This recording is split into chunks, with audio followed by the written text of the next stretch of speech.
Nah, Bapak Ibu yang dikasihi oleh Tuhan, di situ ayat yang ke-31 dikatakan bahwa ada kata bernubuat palsu di sana. Nah, dalam bahasa Ibrani di situ dikatakan bahwa nabaseker. Nah, nabaseker ini adalah dalam terjemahan Indonesia itu adalah bernubuat palsu, atau artinya adalah beramal palsu atau mendapatkan wahyu yang palsu. Jadi kalau kita misalnya sering mendengar di gereja-gereja, saya mendengarkan suara Tuhan. Tuhan berbicara langsung kepada saya. Kemarin sore Tuhan berbisik kepada saya. Itu sesuatu hal yang tidak benar. Karena kita sudah melihat semua apa yang Tuhan mau. Kita sudah melihat apa yang Tuhan inginkan kepada kita sebagai orang percaya melalui apa? Yaitu melalui Alkitab yang kita peroleh pada saat ini.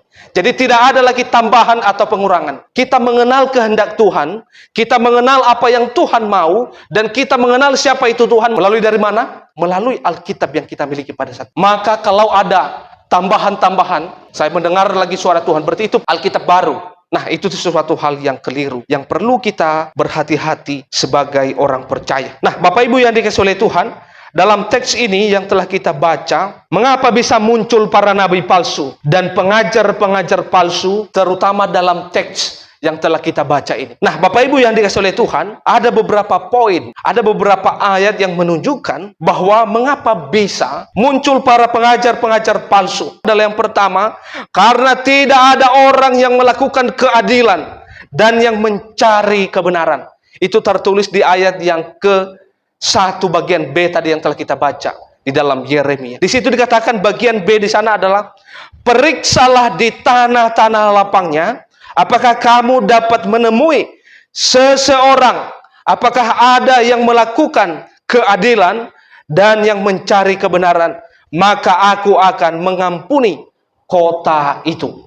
Bapak Ibu, ternyata dalam zaman perjanjian lama pun sudah muncul yang namanya apa? Pengajar-pengajar palsu, nabi-nabi palsu, nubuat-nubuat palsu. Bukan hanya di zaman sekarang ini perjanjian baru, tetapi di zaman perjanjian lama juga sudah muncul pengajar-pengajar. Tetapi yang diherankan adalah jemaat-jemaat, anak-anak Tuhan banyak suka dengan hal demikian. Nah, tentu itu adalah dimanfaatkan oleh si iblis. Nah, apa artinya? Artinya adalah di dalam ayat yang pertama bagian B di situ adalah orang-orang kecenderungan hatinya melakukan kecurangan. Artinya juga adalah orang-orang kecenderungan hatinya yaitu memutarbalikan kebenaran. Yang salah dijadikan apa? Benar. Dan yang benar dijadikan salah. Sama seperti di ayat yang pertama bagian B. Periksalah di tanah-tanah lapangnya, apakah kamu dapat menemui seseorang, apakah ada yang melakukan keadilan. Jadi semua kebenaran itu diputar balikan. Kita sebagai anak-anak Tuhan mungkin tidak asing lagi bagi kita pada saat ini. Maka sering saya kepada anak-anak kita, ketika engkau nanti menjadi orang yang hebat, engkau sudah sukses, peliharalah iman itu, jadilah saksi Kristus yang baik. Jangan putar balikan keadilan itu dari yang benar menjadi salah, dari yang salah itu menjadi benar. Nah, dalam teks itu juga artinya adalah semua orang selalu berpihak tidak netral, atau juga tidak ada kelurusan hati di sana. Mereka tidak pada jujur. Nah, inilah alasan-alasannya mengapa muncul para nabi-nabi palsu dan juga pengajar-pengajar palsu. Nah, itu yang pertama. Yang kedua, mengapa bisa muncul para nabi palsu dan pengajar palsu dalam teks yang telah kita baca ini? Yaitu memanfaatkan nama Tuhan. Bapak Ibu, kita coba baca ayat yang kedua dari Yeremia pasal yang kelima tadi. Sekalipun mereka berkata, demi Tuhan yang hidup, namun mereka bersumpah palsu. Sekali lagi 1, 2, 3 ya. Sekalipun mereka berkata, demi Tuhan yang hidup, namun mereka bersumpah palsu. Bapak Ibu yang dikasihi oleh Tuhan, firman Tuhan di dalam Matius pasal 15, ayat yang ke-8 berkata demikian. Bangsa ini memuliakan aku dengan bibirnya, padahal hatinya jauh daripadaku. Bapak Ibu, saya pernah menyaksikan seorang kesaksian pengacara dalam salah satu video. Dia mengatakan demikian. Orang-orang Kristen itu mulutnya menyebut-nyebut nama Tuhan, memanggil-manggil nama Tuhan, tetapi tangan, kaki, mulut, hati, pikiran penuh dengan tipu daya, penuh dengan pikiran kotor, penuh dengan iri hati, penuh dengan kejahatan. Bapak Ibu yang dikasihi oleh Tuhan, saya percaya bahwa kita semua anak-anak Tuhan, baik kita juga orang tua, kita mungkin seringkali berbicara tentang Tuhan, Tuhan, Tuhan. Bahkan dikatakan di ayat yang kelima tadi, bahkan bersumpah, mengatakan lagi Allah yang hidup. Tetapi sesungguhnya dikatakan tadi bahwa kita jauh daripada Tuhan. Maka Bapak Ibu yang dikasih oleh Tuhan, mungkin saja, tapi bukan di tempat ini, di luar sana. Orang-orang di gereja-gereja luar sana. Mungkin mereka, kalau kita lihat orang-orang Kristen itu alim-alim. Mungkin kita juga lihat begitu suci kelihatannya. Mungkin kita juga lihat begitu bersih kelihatannya, atau sangat rohani. Tetapi sesungguhnya hanya casing saja. Maka saya percaya kita semua, anak-anak Tuhan, kita seluruh jemaat-jemaat Tuhan di tempat ini tidak seperti demikian. Amin. Kita apa adanya. Kita tidak perlu berpura-pura. Kita harus apa adanya. Kalau itu benar, katakan itu benar. Kalau tidak, katakan itu tidak benar. Bapak Ibu yang dikasihi oleh Tuhan, kita harus terus belajar untuk hidup suci, untuk hidup bersih, hidup jujur, dan juga menjauhkan diri dari segala dosa.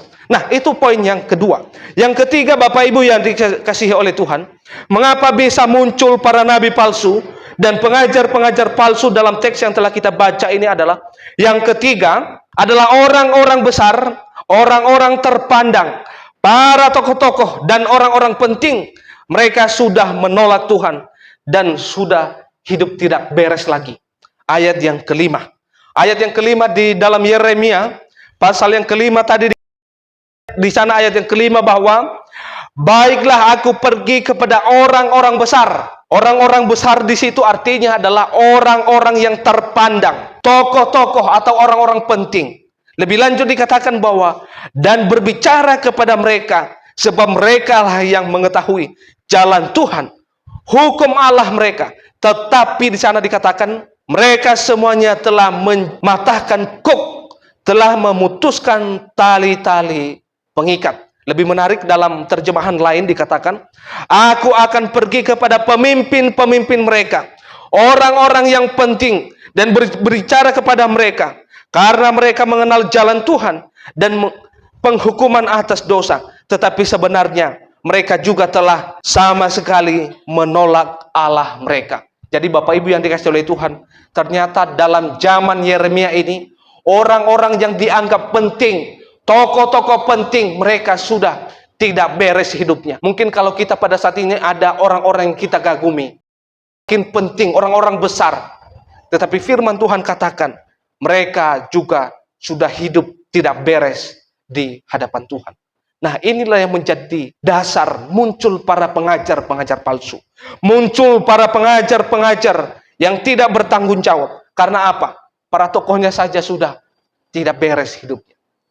Nah, Bapak Ibu yang dikasihi oleh Tuhan, tentu inilah yang akan memicu lahirnya, yaitu pengajar-pengajar palsu. Yang berikutnya adalah mengapa bisa muncul para nabi palsu dan juga pengajar-pengajar palsu dalam teks ini adalah ayat yang ke-8. Ayat 7 dan ke-8. Yaitu hati penuh dengan kedagingan adalah perzinahan. Ayat yang ke-7 sampai dengan ke-8. Di sana bahwa, setelah aku menyayangkan mereka, mereka berzina dan bertemu ke rumah persundalan. Ayat yang ke-8, mereka adalah kuda-kuda jantan yang gemuk dan gasang, masing-masing meringkik menginginkan istri sesamanya. Jadi Bapak Ibu yang dikasihi oleh Tuhan, hati semua manusia penuh dengan nafsu kedagingan, yaitu tentang perzinahan. Bapak Ibu yang dikasihi oleh Tuhan, memang di dunia ini ada 3 hal yang penting yang banyak menjatuhkan orang. Yang pertama adalah masalah perempuan. Yang kedua adalah karena harta. Dan yang ketiga adalah apa? Tentang jabatan. Ada begitu banyak orang hancur dan jatuh dengan 3 hal ini. Adalah karena jabatan, karena uang, dan juga karena apa? Karena perempuan. Maka anak dan kita semua terus belajar supaya dalam hal ini jangan sampai kita juga terikat dan jatuh di dalam dosa itu.